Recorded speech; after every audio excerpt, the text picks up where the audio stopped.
Right here. Just pass the mic.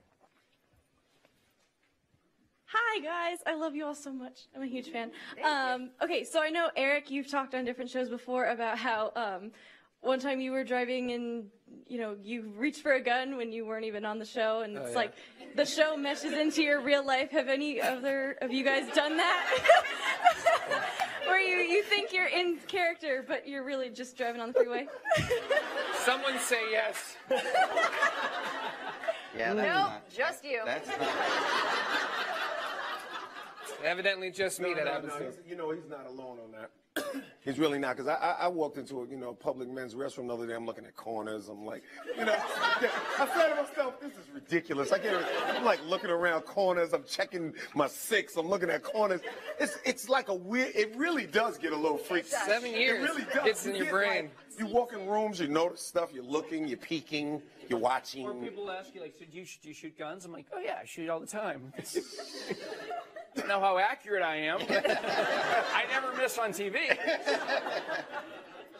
But speaking to that, we have all went to the range. You know, we took trips down to Camp Lejeune. We met with special ops guys. We've done a lot of training with some really great people, and to learn how to bring these characters to life in the most realistic way. So, you know, not to harp on the fight training thing, but it really has been, you know, we have learned a lot. One more, and I'm going to go with someone. Yeah, we've trained a lot, you know, and, you know, it's you know, it's been a lot of fun. So, yeah, it rubs off on you. Yeah, it's in actually, a good way. it's really interesting. You know, when we get on set, I remember in season 1, I was so self-conscious about, you know, how you would hold the weapon, or, you know, how you call it with a clip or a magazine kind of thing, and you really want to be as accurate as possible. And now in season 7, I feel like for all of us, the way we pull our weapons, the way we hold them, you know, close to your body, so, you know, nobody can knock them out of your hands, and the way you come around a corner, you know, it really is part of the chemistry of your body nowadays, and you really don't have to think twice about what you're doing anymore. It's so ingrained in you at this point. So yeah, I guess, you know, if my house is dark and I walk in, I'm just like... You're all very safe right now. These hands, weapons. I was on a walk with my wife, and I saw a guy kind of creeping around with a backpack, and he went in towards this house and like went through this gate that wasn't really a gate, and then I heard a scream, and I ran and jumped the gate, and my wife goes, "You're not a real agent!"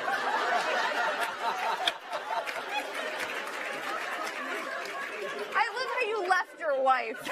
No, it was pure instinct, because it happens in the show. Like, something happens, and you just go, and I ran and jumped the thing. I actually solved a crime. No, this is so real. I just remembered when I did this. This is crazy. My dad had his car parked out on Long Island, my hometown, and I was home for the summer, and his car was hit. There was a hit and run. And I said, "Are there any pieces left behind?" And we went outside, and we found a piece of the car, like a bumper of the car, and I said, "It probably has a code on the inside." I Nell Jones that shit. I went, I plugged in that code, sure enough, Mercedes from 1998 to 2002 comes up. My dad starts patrolling, looking for neighbors that have that car, finds the guy, makes him pay. Woo!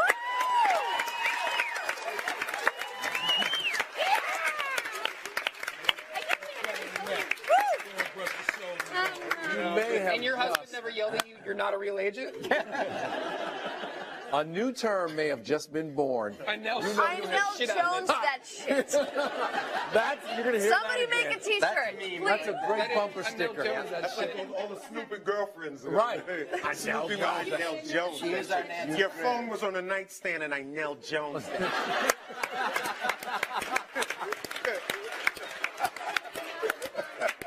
Hashtag like a girl, people.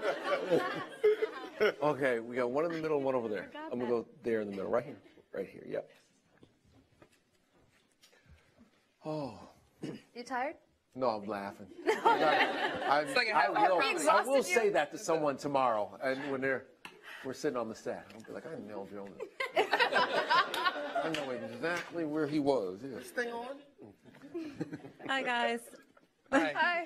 I love you guys so much. I actually flew in from North Carolina just to see you. Hey. I just wanted to know if this season we're actually going to be able to see more of Nell and Eric, since we've been able to finally see the NC. Now we want to see Eric going on. Is that a question for us? We don't know. Tell us. What's happening? Yeah, we will, actually. We're having, well, we do a little, we know they're going to a Ren fair at one point. And then we reveal a little bit more about Nell's social life in a scene we had just added today. Just now. Just now. Literally. Now, He's going to Nell Jones the... I Nell Jones the shit out of that. Oh, the memes on the internet tomorrow are going to be amazing. No. Did you see Eric do some fight training? Yeah. Yes. And he's going to be being trained how to use a weapon by Sam Hannum. Dr. Hannah. Dr. Sam. You're a doctor. Dr. Sam. I feel like You're a there'll be some craziness that ensues. Oh, yeah. With the two of us. Oh, yeah, absolutely. Because that chemistry is always fun. ridiculous. It's just like the brains and the brawn, and Yeah. I always like having a scene with this Very guy. strong. He's very smart. He's very intelligent. I think he just called you stupid. I know. Yeah. The brains and the brawn. Yeah. It's like mutually exclusive. Exactly. You can't like lift weights and actually read. That would be like ridiculous. I lift things up. Oh, that's going to be rough. I lift things up, I put them down. Yeah. Exactly. What Scott actually isn't saying about the Nell Eric scene, at the Ren Fair scene, is that it's a little kinky. It's like a lot kinky. We're on a 10 now. It's probably the kinkiest this show. I think our Comic-Con cosplay peeps will be a fan. Yeah, they'll like it. Hey, girl. Hey, now. Let's say that. You ticklish? I stole that. He says that to random people. All right, one more question. creepy. One more question. Not weird at all. You do. You do.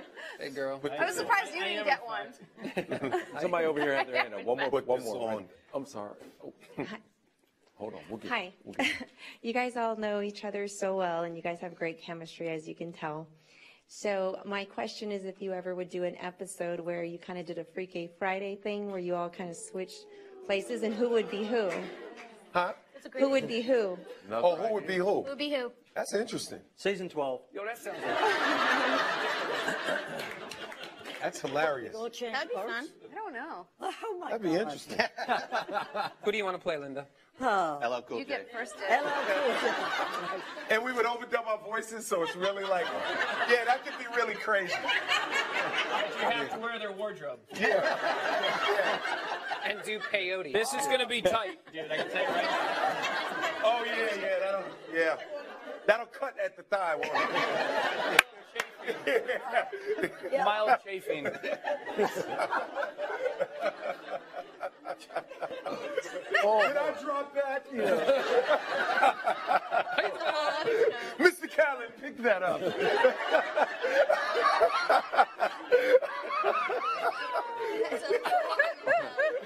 Just because I'm going to let you get the last question in. Here we go. Right here. Go ahead.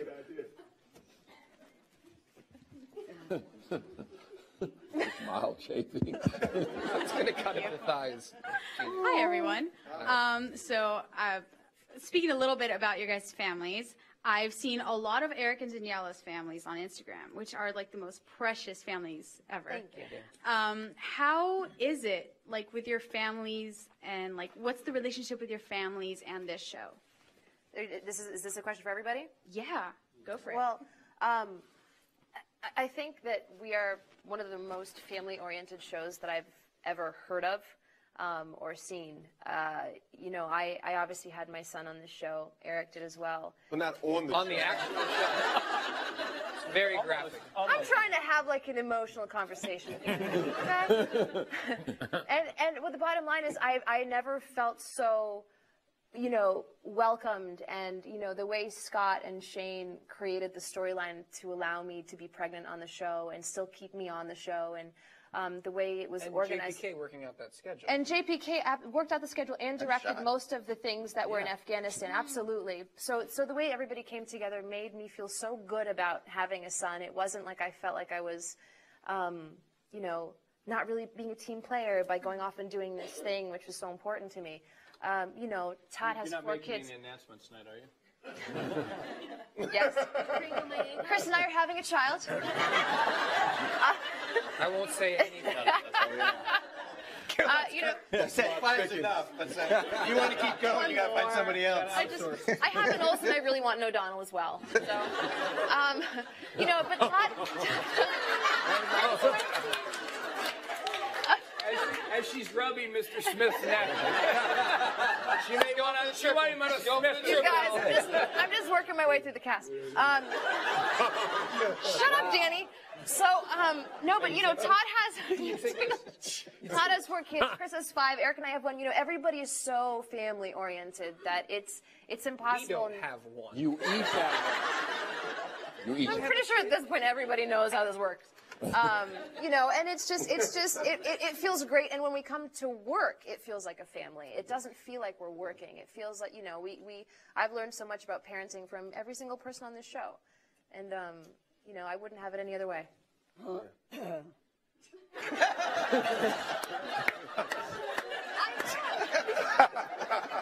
Do you want to say something? I bet it's going to be genius.